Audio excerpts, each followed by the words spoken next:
पलवल ज़िले के अंदर दिव्यांशी अपनी बेटी जिन्होंने स्टेट के अंदर टाई कमांडो के अंदर अपना गोल्ड हासिल किया है, और आज हम उनके पिता जिन्होंने उनको इस प्रेरणा के लिए प्रेरित किया, गुलशन जी और उनकी बेटी हमारे सामने है। आपने लड़की को टाई कमांडो के लिए आपके मन के अंदर ये ख्याल कहाँ से आई? मेरे मन के अंदर ये ख्याल अपने ही समाज से आया कि जो हमारे समाज में हो रहा है उन कुरीतियों को देखते हुए मैंने पहले ही मन में ठान लिया था कि मैं अपने बच्चों को कुछ ना कुछ सिखाऊंगा। तो ये कराटे का, ताई कमांडो का मुझे शुरू से शौक़ था, पर यह है कि गरीबी की वजह से, समय के अभाव की वजह से हम वो खेल नहीं सीख पाए जो मैंने अपने बच्चों को सिखवाया है, प्रेरणा दी है। और मैंने इसीलिए ये सिखाया है, एक तो इनका शरीर सही रहेगा, ये अगर किसी मुकाम पे पहुँचें या ना पहुँचें तो सेल्फ डिफेंस और इनका शरीर जो है ठीक रहेगा। जैसे आजकल के बच्चे रह जाते हैं 20-20 साल की उम्र में भी ऐसे दिखते हैं, मतलब हड्डी से दिखते हैं, शरीर जो है ग्रोथ नहीं करता, क्योंकि उल्टी सीधी चीज़ खा खा के जो उनका शरीर पूरा ख़राब हो चुका है और हो रहा है। और मैंने इसीलिए अपने बच्चों को जो है ये खेल सिखाया है कि ये इनका शरीर मजबूत रहेगा, दिमाग मजबूत रहेगा, और जिसका शरीर और दिमाग मजबूत रहता है उससे सामने वाला उससे डरता है कि भाई ये कहीं मुझे जो है फाड़ ना दे।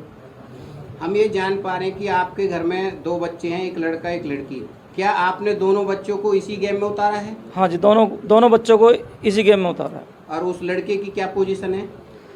लड़का भी जो है अच्छी पोजीशन पे है, बाकी दोनों का स्कूल अलग अलग है। और बेटा भी जो है 2 बार अम्बाला स्टेट खेल आया है, और बेटी ने जो है बेटे से जल्दी नाम रोशन कर दिया। ये दूसरी बार अब जो है सेकंड पोजीशन सिल्वर मेडल लेके आई है केंद्रीय विद्यालय स्कूल की तरफ से। और मैं दिव्यांशी बेटी से ये जानना चाहूँगा कि आप कौन सी क्लास में पढ़ रही हैं? सर 9th है। 9th में अगर एजुकेशन की बात करें तो वहाँ पे क्या पोजीशन है आपकी? सर फ़िलहाल तो मीडियम पे ही हूँ, लेकिन मैं चाहती हूँ कि मैं ज़्यादा ग्रो कर पाऊँ उसमें। तो खेल में आपकी ज़्यादा रुचि है पढ़ाई से ज़्यादा? थोड़ी ज़्यादा। तो इन्होंने पढ़ाई और खेल को दोनों को साथ में रखकर आज खेल में इन्होंने मकाम हासिल कर लिया है, और अपनी एजुकेशन को भी ये ऊपर की तरफ ले जाएंगे। और आपकी जो आज की जो लड़कियां हैं जो सेल्फ डिफेंस के लिए तरस रही हैं, और वो कहीं ना कहीं उनको इसकी झेलना पड़ता है, तो उसके लिए आप क्या कहना चाहोगे? उन्हें कुछ ना कुछ तो इसके ऊपर करना चाहिए। ये हाथ पे हाथ रखने से तो कुछ नहीं हो पाएगा। उनके शायद पेरेंट्स भी फोर्स ना कर पाएँ, इन्हें खुद तो थोड़ा बहुत कुछ करना चाहिए। जैसे फ़ोन पे वो कुछ ना कुछ करते रहते हैं, इससे सही तो आप फ़ोन पे कुछ अच्छा सा सर्च कर लो कि जैसे सेल्फ डिफेंस कैसे करें, ऐसा कर सकते हैं। लेकिन मैंने ज़्यादातर देखा है कि वो शॉर्ट्स में लगी रहती हैं, या मेकअप के में लगी रहती हैं, या हेयर स्टाइल के में लगी रहती हैं, तो उन्हें इसके ऊपर थोड़ा बहुत सोचना चाहिए। आप इस गेम के अंदर हैं, तो कुछ अपनी जो सुबह से शाम तक आपका जो खान पीन है उसके बारे में बताएं कि किस खाने से आप ये मजबूती आपके अंदर आती है? सुबह चने हैं, दूध है, केला है, दलिया है, तो ये इस तरह का खाना पसंद करते हैं। तो आपका कभी चाउमीन बर्गर ये खाने का मन नहीं करता? नहीं, कभी कभार करता है, लेकिन फिर वेट के हिसाब से फिर थोड़ा मन जाता है।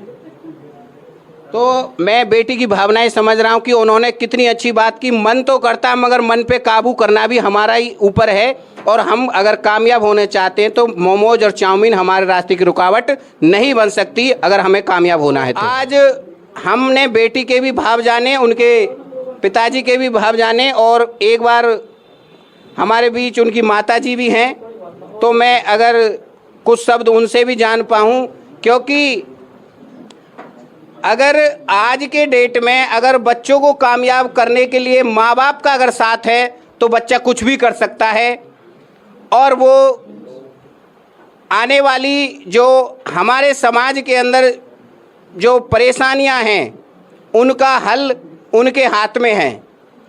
और इस प्रकार के अगर हमारे बच्चे स्टेट में, डिस्ट्रिक्ट में या अपने इंडिया लेवल पे अगर गेम के अंदर अगर उच्च ग्रोथिंग पाते रहेंगे तो ये हमारे समाज के जो बच्चे हैं, जो देख रहे हैं, सुन रहे हैं, उनके अंदर भी एक बहुत बड़ा मैसेज बन के जाएगा।